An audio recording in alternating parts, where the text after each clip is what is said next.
2012 GSL Blizzard Cup.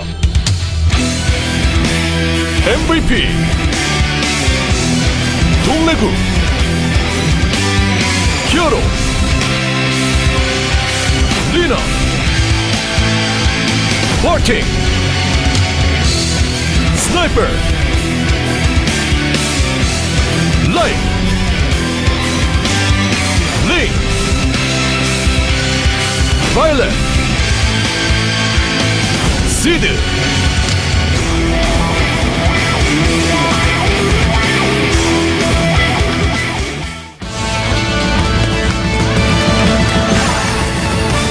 It's time for the evening session of Group A for the Blizzard Cup 2012. Things have gotten pretty heated already.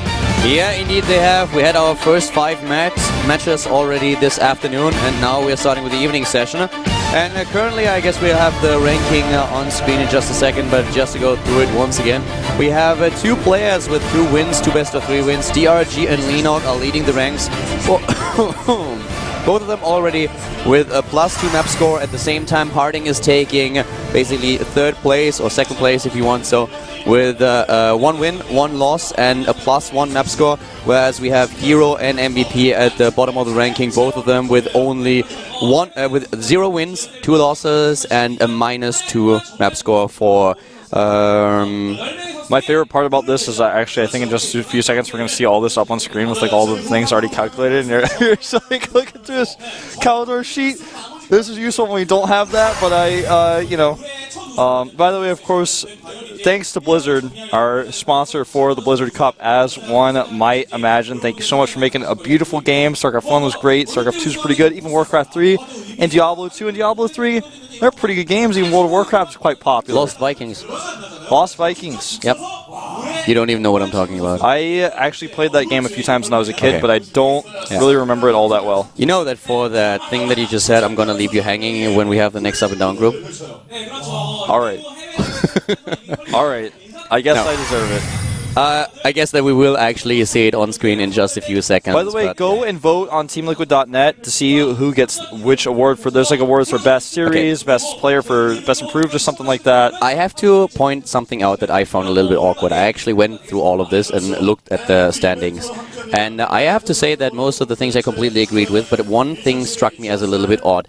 When they talk about the most popular team, I actually thought that, oh, it's actually the most popular team? Alright, I'll take everything back to me. It looked like it was like the most accomplished team in the season, and Team Liquid is leading the ranks, and I'm like, okay, well, the most accomplished thing that Team Liquid did in the GSTL is lose the first game immediately. So I was like, I can understand that they have a lot of fans, but I couldn't really understand the ranking. I looked at it and was like, okay, this is a little bit odd. Other teams just did much better in Team League, but if it's only about the popularity, then yeah. Well, that's not taking anything away from Team Liquid or anything, but just in the GSL in Korea, they were not able to do that well. So that's the only thing. Nothing. Don't freak out, guys. Everything is good. I'll just misread the poll. I didn't know that it was about popularity. Okay, well that's fine. My bad. I apologize. Don't worry about it. What I find is a little bit awkward is you have like this hair that's sticking off of your microphone. See that? Oh, it fell off. Never mind. You're good. I was like, I wanted to say something that I found that was really awkward, but then where did that come from? There was like a hair that was hanging down from your microphone that I could see. Yeah, but where did that come from? I don't know. Maybe when you put it on the chair or something. Like I don't think it was my hair. It's not that long. It's like in between my hair and your hair. Well, let's have a look at the rankings, guys. Well, here's of course our schedule actually, just to remind people who didn't tune into the early session. Here's all the information about the entire schedule from, of course, our awards ceremony at the end there on Saturday. Not to mention the 40 million Korean won prize money, and that there will be matches all week long. Exactly. Friday's the only day where you can, just chill out and rest to watch the finals. And there we have the maps. Earlier we were a little bit, or people were wondering about Ohana. Ohana is not in the map pool, as you can see. So, well, we are going to start with the next games pretty soon. We have a quick look at the standings before we start things off, but that's definitely going to be really interesting here, with Hero versus Parting being our next best of 3. By the way, you can see the deciding ranks there went by total wins and then sets, and then of course warnings being one of the last things they look at. Warnings are important here. It's pretty intense how that could actually go. And it doesn't look like there's going to be any ties. Here are the players who qualified. You can see them listed in order of how they qualified. MVP taking spot number 1. He's actually not doing so well in his group right now, though. 0-2. He lost to DRG and he also lost to Parting. So he's in a very uncomfortable spot, especially since he's -3 in map score, which is the worst score of any of these players, which we could see on screen in just a second. Yep, here are our standings right now. That's the results. Well, yeah, the results and also the scores. We'll see the standings as far as places go. Our first match is going to be between MVP. Oh, those actually are all of our results. Never mind. I thought they were the upcoming next matches. I feel so silly. No, don't worry about it. That's our afternoon session that we had. You can see that our Zerg players did really well. Linog and DRG leading the charge here, especially Linog with his play against Parting. And here are the standing with a -3 map score. MVP on rank 5. Hero on 4 with -2 and then not a single best of 3 when Parting is 3rd. And DRG and Linog are currently tied for 1st place and 2nd place. Yeah. We have a warning for DRG. Yeah, which is warning why he's puts him now in 2nd, technically speaking. But, you know, if you look at Hero and MVP, whoever loses this match basically becomes the biggest loser so far, being at 0-3 with not a single win. I actually think that with 3 players getting out of a group, even if you lose the last in the next game, Hero and the MVP could advance, but then they need a crazy tie. It's like so unlikely that you actually tie. Everyone has to have the right map score as well, so it's not really, it's not going to be pretty. If you lose here, then chances are very slim that you will actually advance. Yeah. So this is a very important match for both these players who are looking at a tough group already here. And here's the list of matches. First, Hero versus MVP starting on Abyssal City. Next, we'll have Linog versus Dongregu in the ZVZ match. The 2 top placers will face off on Whirlwind first. Next up, we'll have Hero against Parting in another mirror starting on Abyssal City. Yep, exactly. And, well, Linog MVP and DRG Parting. That's going to be 2 intense matches. Parting and, DRG. The last time that I casted those 2, it was on Abyssal City. Parting actually won that with an Immortal push. Yeah, he is the Immortal, man. This guy cannot not be defeated recently in Asia. No one could stop him. I still wait for someone to just Photoshop a pink Immortal and Parting right next to it or behind it and just command the Immortal. On top of it? Well, maybe riding on top of it, just commanding the Immortal to go to the opponent's base, something like that. I would love to see a picture to scale of like an Immortal, and Parting's like tiny, of course, compared to it, just sitting on top with a big grin on his face. Yeah. I would love to see that, man. People need to make more fan art of their players that they love. That's what I want to see more. I completely agree. There was some sick fan art of Jaedong and StarCraft 1, some Flash fan arts as well. Just any sort of cartoony drawing. There should be caster fan arts as well. There should be fan art of Mr. Che, man. Well, the Golem Wizard needs fan art, man. Like, people need to make more fan art. The Golem Wizard, going into the booth and just snipping his fingers and suddenly everything works. But so far, nothing worked for those 2 guys. Hero was close twice. He looked so good in both series against the Zerg opponents, but then he lost on the last map, on the 3rd map. Now he's up against the Terran player, though, and that changes things up a little bit. Yeah. This is not going to be easy. No. No matter what, man, only one of these players will likely get out of this group, if at all. Yeah. They both blew their chances early on. Going 0-2 means the group, in a situation where only 2 players advance, means that things are out of your hands, but now things are still in their hands just a little bit, but whoever loses here basically has no chance. Yeah. Well, there is still a chance, but it is so slim that it's kind of... And it's not up to them at all. Exactly. And it's not only about the being tied in overall scores, but also the map scores then, which is so unlikely. But, well, it's still a slim possibility. But let's just jump into the game, guys, and let's see what Hero and MVP are going to do here at the Blizzard Cup, brought to you by the GSL and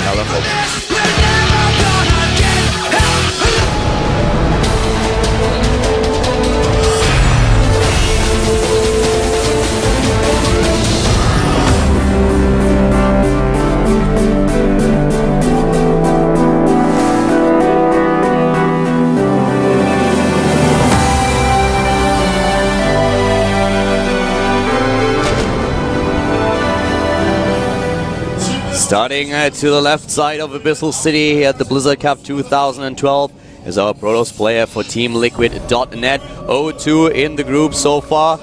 It is Liquid Hero. Not successful against the Zerg opponents. Maybe the game against the Terran can change things for him. Yep. His Terran opponent in the blue, the same color as Hero's shirt. In fact, the Game Genie Terran, the most consistent pro gamer of all time in StarCraft 2. He is AGIM MVP. ranked 1 in the most prestigious and difficult tournament in the world, GSL Code S. And these two guys faced each other already a couple of times. Most of the matches are quite old, though. I have a few from April where Hero was able to win the last best of 3 that they played with the 2-1. But just if you look at their ratios in this matchup, in general, we have MVP with a 63% win ratio with roughly 130 games played. He just lost to Parting with 0-2, didn't even take a single map of the Protoss player. But before that, he was defeating opponents like SOS and Flying, for example. Those were the opponents that he had to face in Code A. He's now back in Code S. And Hero, I mean, this guy, he is a player that has been doing so well in the recent past. Won DreamHack Winter, took also the title of NSL Champion in the last season, which was Season 4. And he did well against his Terran opponents. He defeated Tasia several times, took down Pold. So this is one of the guys that I would want to face if I'm a Terran player, to be honest with you. Yeah, same. I totally feel you on that. And by the way, MVP has taken gas. Hero can see that. This map is a map where it's very popular with proxy starports, potentially, or even factories. Because this is scouted, I don't think MVP will proxy. We have seen this Hellion drop with Marines at the front, or either Marines in the drop and Hellions at the front. Either way, you know, the Hellion Marine with 1 medevac type push is really strong right now. It's a great map for that push as well. Yeah, it's also a map where that Protoss player don't really dig that map. That's one of the maps that is really rough to play against Zerg, also against Terran. And we have the win ratios. This is of course the GSL record. What I said earlier was their overall record, which also includes most of their foreign tournaments and a few prestigious online tournaments, but this is like the GSL record that they have. Yeah. Which is also pretty significant, as you can see. And second gas goes down for MVP, indicating we may see Cloak even coming out from him. This is pretty rare. And ooh, wow, look at that win ratio for Hero on this map. Not really the best. Ouch. He's only played 2 games, but not able to take a single map. As I said, Protoss players don't like this map. It's not a good map for us. Oh, look at that. We talked about this earlier, man. Hero pioneered Stargate play. Man, it's so weird. You know, we talked about Genius actually getting finally some professional help because of his Stargate addiction, but apparently he just made sure that all the other Protoss players are now addicted as well, so it looks like Genius is Hero's dealer. Phoenixes are an acceptable way to let out your Stargate addiction. Void Rays, though, that's illegal, actually. But that's a slippery slope, you know? You start with the Phoenixes and suddenly you end up chrono boosting your Void Rays. Next thing you know, you have that 2-base carrier push and you're screwed. Exactly, so you have to be really careful here. I mean, yeah, you know, Phoenixes are being legally subscribed, but still, that's tempting. And you have to be careful. If you get away with the carriers, even suddenly you're doing a 1-base mothership push and you're beating Artosis on the ladder, but that's all you're gonna get. Uh-oh, this Hellion almost got in the main, but the probe should be targeted. No, he doesn't quite get it. That would have been valuable scouting information, and of course also the option to let Hero run a little bit with Uddala. He got the probe, but he does not see the Stargate. Yeah, at least that happened. The Stargate actually, by the way, basically directly counters MVP's build. Consider this as well. I mean, yeah, he has Cloak, he doesn't have detection, but the Banshee's going to have to cloak itself to save itself, and then it's going to run out of energy eventually before it can really do anything. And also consider that if he's unlucky, the Banshee will actually run right into those Phoenixes even before the cloak is done. He's camping the starport. I think he might just cancel both. Yeah, he should. There's no reason to try to save the Banshee here. It's not going to happen. There's no reason to continue the cloak. He actually canceled the Banshee, then started a new one. So he doesn't lose the Banshee right away, but... It's kind of interesting how he does it. Now he starts with the Viking instead, but this opening by Hero gives him a little bit of momentum, at least for now. It also means that for MVP it's going to be really hard to make a 1-base play work where he relies on tanks too much. Yeah, you're right. Look at this. Look at how fast you can kill a Marine when you pick up like this. Needs to use the Phoenix that's, try to avoid using the Phoenix that's low on hit points to pick up. We'll see the fast third command center. Well, actually, no. He left a little bit too soon. Double expansion for MVP now. And Cloak has been cancelled. You know, just a reminder, Hero, of course, was a second consecutive DreamHack Winter Champion, so he does get this spot. Last season, he was not able to... He played in the Blizzard Cup last year, and he was not able to get a single win. There we go. 1 down, 2 down. A Master Bear going up on the Viking, but it does not matter. And actually, it matters a lot. Well, if he had just stayed around, I think he would have killed it. That was kind of weird. That was a bit close, though. And do you really want to gamble that? 3 more shots, and suddenly you are gone with those Phoenixes. But that's a lot of pressure coming up from Hero now. And Hero has the expansion, let's not forget about that. Yes, MEP with the additional orbitals, but still, he's only saturating 1 mineral line. Double Viking now, even getting a 3rd. Yeah. I wonder, I don't really see Hero going to Phoenix Colossus, because he keeps making Phoenixes right now. Hero can't really break through here. I don't really think that he's going to attempt to. Exactly. He's just going to keep his opponent contained. I think we're going to see robotic support bay too. You know, without the Vikings, you can actually just lift the siege tanks and the Stalkers can go for it.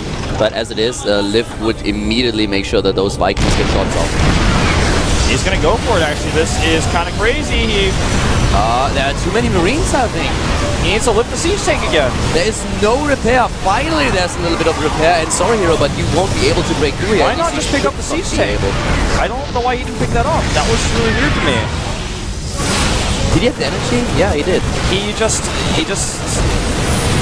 But still, I mean, he was just forced back, but he's still able to make this work. You know, he's saturating his 2 bases, and even though this is a contain that costs him quite a lot of money, he is able to, for now, contain his opponent and do a lot of damage to his economy. Yep. And now he's going to kill so many more Harvesters. Going up to 4 in total only, but he killed several Marines with this as well. You know, that's worth it. 10 Harvesters ahead. Now he's up against the 3 orbitals though. MEP is falling behind in supply. That goes Mule. Takes that one down. Those Zealot's taking some serious hits though. Run, Forrest, run! Close. That was not that's not very good engagement for Hero in the long run, but he still got the contain up. I feel like he could have lifted those tanks, but either way, now he loses his pylon, he's going to pick up another Marine. Just doing these little Marine pickoffs is great, as long as he doesn't lose any more Stalkers to siege tanks. Hero's being a pain here. If I was MVP, I would be so annoyed by that strategy. And yeah, maybe he could have done a little bit more if he just tried to lift the siege tank, but still. MVP now trying to stabilize and trying to deal with the pressure that that Hero started. He has the triple orbital now that will help him quite a lot, especially with those extra mules, as mentioned before. Career prize money $332,000 for MVP, and of course 2012 prize money nearing 80K. He's ranked 11th in that regard.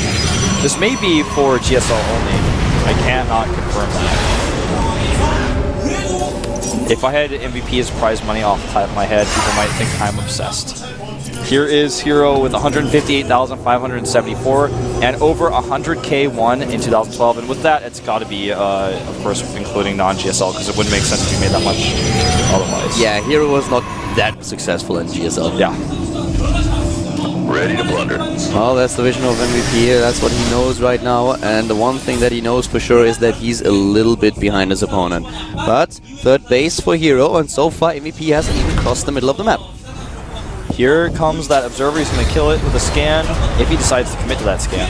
Yeah, he sees it for sure, and he has the energy, but he doesn't drop the scan. I guess he's like, well, you already saw everything, doesn't really matter. He might not even have seen it. He might have been busy at the natural, where we still have a few Phoenixes trying to harass.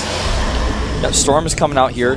Normally, you see people go into Colossi Phoenix after this because the Phoenixes help deal with the Vikings, your Colossi deal with the ground units, but that sort of strategy's kind of fallen off the map a little bit, so I'm not surprised that we don't see Hero doing it, but he's going to Storm, which is also a good choice. It's just a little bit crazy to see all this tech coming out of Hero while MVP is not getting his combat shield. We have already Storm on the production tab. And here comes a potential blink into the main base. There it is. Oh, he's going to actually get stimmed down here. Oh my god, no. That was actually combat shield, so my mistake, but either way, that's pretty huge. That is really huge. Think about it. If those Storms now hit and he doesn't have combat shield, think what happens to those Marines. Well, death is going to happen to those Marines. He also starts combat shield again on a tech lab that's very exposed to another potential blink end, so that could be cancelled again. And don't forget about his 3rd base for Hero. He's just starting to transfer his probes over, so he will saturate 3 bases, whereas MVP has still the 3rd orbital, but he has not saturated 3 mineral lines. He just can't afford it at this point. Stalkers are going to blink, and he goes for combat shields again. And he gets it. And he gets Stim. He gets Stim. Oh, no, that was custom cells. Yeah. Stim is still okay. He might think he got Stim, though. Yeah, but still, getting the combat shield here is definitely worth it. He has how many High Templars? 1. He's probably getting a few more very soon, and this just means that combat shield is going to be farther and farther delayed, which also means that MVP just can't attack. Yeah. No way he attacks against this army with no combat shields. He's actually using the Phoenix Vision to blink the Stalkers back. This is awesome. We don't see this enough. Hero is completely dominating this game right now. Yes, in supply he's not that far ahead, but if you just look at his tech and how he plays this game, there is no opening for MVP. Yeah, exactly. The map control is incredible. Yeah, these 3 siege tanks are not really going to be too useful in a fight. Now he's adding extra days. He's going to be able to power up and take that supply lead. I'm blown away by his performance. I have to say, That this orbital is amazing. Is getting a little bit ahead of itself, I feel. He wants to stop the factory so he can kill the armory, or stop the armory from being made, but it's too late for that. A pylon block already at the 3rd. He's on his way to get +2/+2, and charge is done before we have combat shield. This is just way too much. This is crazy. Hero is... I mean, this is amazing what he does here. Yeah, he's made this Phoenix build work like no one else ever has in the last few months. The supply is still even, and if MVP gets a huge win in one of those fights, yeah, Charge is almost done, but he can't go in yet, so he loses several zealots as a result. Here comes a Wall Prism too. Storm, though, is definitely ready. Yeah, but how many High Templars does he have? Did he get a few more? Yeah, he has 5 now. A few of them ready for Storms right here in the front of the army. He doesn't use them, though. He's a bit scared of the siege tanks. Yeah, and he forgot to control his units well enough. You can actually see that a few is just running in here. Yeah, you're right. Ghost Academy comes up, of course, as a response to the Ghost. Pretty late. Very late, almost as late as Combat Shields. Combat Shields did just finish, so the Combat Shields upgrade didn't really come into play in that battle, but it just made it so MVP couldn't move out as early as he wanted to take that 3rd. Scanapede takes cover as the rocks are killed. We're going to have double Robo Colossi coming out here as MVP stops Viking production, switches into Ghosts. A really nice transition by Hero. A Hero gets up here with Storms on the top of the ramp. So far no Storms, but here we go. Here they go. Two immaculate Storms. And still MVP with a little bit of supply lead, but those Storms are really wiggling away the hit points of our Terran player. The only Terran player in both groups, and MVP tries to just force Hero back, and so far it works. Nice pickup on those Templar. This means that MVP has an army advantage here that he can take this fight with. The Zealots of Hero are just chilling out the back of the army. He wants to go with Storms, but here we go. Here's the Storm. Oh my God. Nice Storm. Oh, wow. Ouch. That was the perfect Storm. That was the Storm of the century. And now he just blinks after his opponent. MVP is sort of stepping it back, and he's still able to maintain a fairly good supply account. And now look at this flank suddenly moving in. Flank is pretty good, man. Even though that Storm was probably worthy of a documentary on the Weather Channel, that flank from MVP really took out the majority of those Zealots. He needs to drop another Storm. That Templar! No, he dies. He could have done so much more damage. Never count MVP out. This guy losing in a dropship here, as I say it, but he is still in this, and now he has the Ghosts. Now he has Ghosts. He will have +2/+2, even upgrades with his opponent. MVP, man. MVP, though, very behind in SCVs. Yeah, this true. is going to be a big problem. Even with the mules, he can't really compete with Hero's economy. He's got 3 mules on the map right now, and still he's barely not breaking even with the economy. He needs to blink out of here, but he could maybe get one of those Marauders. He does. As long as he doesn't kill the Ghost, but he's close. Still, I have to say that MVP is playing this a lot better than I thought. I mean, Hero is just pressuring him so much, and you can see that MVP was struggling. But he always MVP's micro is better in the fights. MVP always maintains the overall supply lead, and yeah, his micro in the fights is really good. Even though Hero dropped a couple of really strong Storms, MVP is still in a good spot here. The Storms are good, but the Zealots are always at the back of Hero's army, and MVP is also having good flanks. These Colossi were protected, but these are totally exposed. Hero fights with half of his army, and MVP is going to have a field day here, taking out both of those Colossi. God, and the other 2 are at the left side. He doesn't even know it. Yeah, why is he not joining? Now he brings them over. Yeah, now he realizes it, but MVP is taking a 6 supply lead here all of a sudden. He's not confident enough to hold that base. I wouldn't be. I agree. The problem for MVP is, though, that he is really invested into Vikings now, and with only 1 starport, it's really tough for him to maintain a decent medivac count. So that's definitely something rate a little bit low. And that it will influence the hit points of his army. You can really see that his army is kind of struggling here. Most of these guys are already down in the orange or yellow. But look at this army supply, a 40 supply lead for MVP. This is like, wow. Wow, indeed. 3-3 though, coming out for Hero. He needs to buy a little bit more time. It was just the entire game, it looked like Hero was the one setting the pace, but MVP's defense was just good enough to make sure that Hero never got this sick trade that he wanted. Yes, he delayed the attack of MVP, but he could not really capitalize on it. He tried to go in with the Storms, but at that time, hesitant, you know, Combat Shield was already done, yeah. So now suddenly MVP with a supply lead overall on 3 bases, and the player who was so far taking the better cost-efficient engagements. He lost 10,000 resources against 30,000. And the Phoenixes are all gone. He doesn't have any choice but to warp in some units to defend these drops. Actually, I feel he just missed them completely. That's Zealot went by here, but the drop is going to do a lot. It's definitely going to do a lot. This drop should break his tech. He kills the Stargate, interestingly enough, first. Storm is dodged. But this engagement could go well for Hero. He needs some Storms, though. Where are the Templar? They're way in the back. The Vikings just pick up one Colossus after another, heading in for the next one, and look at the supply lead for MVP. This guy is completely obliterating Hero. Hero is warping his Zealots too close to the fight. They're all taking way too much damage before they even engage. In the main base, all the production that he has are just going down now. The ghosts are dying, but not before they take down another High Templar. And here comes MVP charging down this ramp. In the main base, finally the drop has been cleared, but this is just too much damage. Yeah, they're both on even upgrades, man, but MVP just wants to end it. He's going to stem forward again. He's got no more healing energy on these medevacs, but there's not enough AoE. Despite the fact that so many of these units are on low hit points, their damage output does not change. The Templar gets targeted. The Zealots are stuck in a choke point behind a stalker. They can't even come out. Now they do 3-3, not done for neither one of these players. Hero is close to completing the upgrades, but for this fight they won't matter. But MVP is now dropping behind a bit in supply. Hero finally able to make this work, and he capitalized on the lack of medevac energy, really. That's exactly the point that we raised earlier. You have to make a choice, Vikings or medevacs. If you don't have the economy to get both and get the additional starboard, you have to make a choice. MVP tried to do it, but the big problem for him just was he did need both. Yeah, nuke being researched now. He's behind in upgrades. Those upgrades that finished up really hurt him as well. 3-3, and then all the units were stemmed. The Storms were not so good in that fight, nor was really the unit positioning of Hero. MVP desperately has to move his command center from his main base now down to this little tiny expansion. The lack of medivacs is definitely crushing MVP here. Wow. He actually lets them warp in. Yeah, he targeted oh, feedback? It's not going to matter. No, it's not going to matter. It doesn't have enough energy. Those medivacs the entire time have been working double shifts. Yeah. Feedback me. I've been working all day. I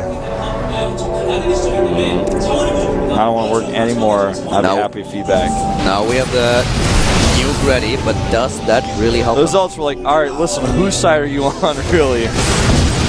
A little bit of a drop here. It actually drops only a few Marauders out. I really like this. Of course, the probes off the line. This is going to distract Hero, so he can actually go and do some more damage at the third base. It's just Hero's supply is now spiraling out of control. He really struggled in the late mid-game a little bit, but now he's stabilized. Even against the drop play of MVP, he's doing a much better job. And now he is really running with the supply lead. So there goes the medivac and the MVP being on 3 bases, but only one of them is really mining. The Natural has a few mineral patches left, but not enough. Yeah, MVP just, you know, he had that moment where he had that big army, and the time has passed. Now Hero has too much. The upgrades are too good. He's doing another Zealot run by here. MVP has nothing to defend. That one Marine just watches. He's scared. Now finally he cleans him up. The Zealots are gone, but so I feel like MVP's hopes of taking this game. He doesn't have the bank that Hero has. Hero knows what's going on. He knows about the additional bases. He's 50 supply ahead. And in army supply, he takes a 30 supply lead, including the better tech that he has with the better upgrades. Yeah. MVP pushed this back initially. The supply also doesn't show that Hero has double the workers right now. The army supply is only 20 up for Hero, so not quite 60. But it's still better. It's a fair point, though. And the army for MVP now has +3 attack. Still no armor, though. The Storms are ready here, but a nice pick-off. He actually will get both Templar. He'll lose most of his army, though, that went to chase those down. The rocks actually float up. I never saw that before. kind of has to hope for a good nuke here. Yeah, and he's sending that Ghost over to do just that. The cannons are going to be placed, but he sees it, and he will feed back. Most likely, no, he misses it. Oh, wow. There we go. I feel MVP can actually only win if he's able to nuke the entire army. Yeah, this is not going to be enough, even if he kills every probe here, which it looks like he probably will. Goodbye, probes. Bye-bye. Tick, tick, boom. That is one sick Ghost. 26 kills. Fully saturated base, wiped out in the blink of an eye. Well done. Really well done. That's one small step for MVP and one giant step for Terran. Well, not really. No, I don't know. I was just trying to make a Neil Armstrong reference. But, trying to run with it. I completely understand it, but that didn't work out well. More the other way around. A small step for Terran and a big leap for MVP, but even that would be a lie. Yeah, that's true. It was a big leap, but it was not the leap that he needed. Listen, man, Keller, just take a leap of faith with me on this joke. Okay. There's a cannon on the top of the high ground here to help spot for Cloaked Ghost because he knows that every time a scan goes on the Vikings can kill those observers so quickly. That was a great storm, though. Well worth it. Yeah, and top right is still being harassed by a lot of zealots. He can't even clean up those zealots. MVP now, the funny thing is he still has the better cost efficiency in this game. Yes. But it just doesn't matter because the resources for a hero are just so much better. That's why we need a resources mine tab. Yeah. That's what I want. We will have that. Yeah. Blizzard already announced it. And storms go down. The lazy boy push comes in with the SCs, but it's not enough. It's too much. The Vikings are going to fall here. Yeah, maybe they take out the Colossi, but what about the Zealots? What about the Immortal? Guardian Shield goes up on that Immortal, doubling his shields. GG. Hero takes it. Game 1, Abyssal City is won by Hero. Not an easy win, man. That was well fought. That was really well done. And it just, you know, if you disregard the small... I don't want to... Yeah, the small weak point that he had in the mid-game when it really looked like MVP might be able to turn things around. Hero just dominated, especially the early game, and he put so much pressure onto MVP. I rarely have seen that in a Terran versus Protoss, and I think never on Abyssal City. So that was really impressive. Phoenix play was really beautiful from Hero. Also those blinks, you know how often he killed those Sec Labs. Yeah, great multitasking. Come on, Hero, cheer up. Where's that smile? You won, actually, the last game. You didn't lose. Yeah, but, you know, he's got a mountain to climb. Both of them do. Even if they win here, it's not over yet. They've got to win everything else they play and then hope for ties. And oh, man, this is just... I'm just sometimes a little bit scared that Hero is going down this emo path that we sometimes see for Huck. Yeah. You know, Hero and Huck are actually really close friends. They've been practicing together for a long time, even since the OGS Liquid days. Yeah, that's what I'm talking about. Yeah. Hero needs to smile, man. That was a good game. That was really, really well played, and he deserved to win it. He takes the lead in the best of 3. Be happy with your performance, buddy. Game 2 is not going to be easy, but at least cherish the moment. There we go. Belcher Vestige is our second map. And it's, of course, a tough one. Hero hasn't won it yet, but still. 1-0 lead in this best of 3 series. An important game that he won. Yeah, it's a good amount of momentum, especially for a player like Hero who seems to be so affected by losses sometimes. MVP actually looks a little bit affected. You can see him massaging his wrists here. This has been something that has been talked about for a really long time. He has some issues with his wrists. He's taken time off to get those better, but obviously it's never really perfect for him. And he just wants to get out of this group as soon as possible so that he can actually go and rest his wrist for the next upcoming matches. We are starting game number 2 on Belcher Vestige. Can Hero close it out and potentially knock MVP out of the group, or will MVP tie it up here at the 2012 Blizzard Cup?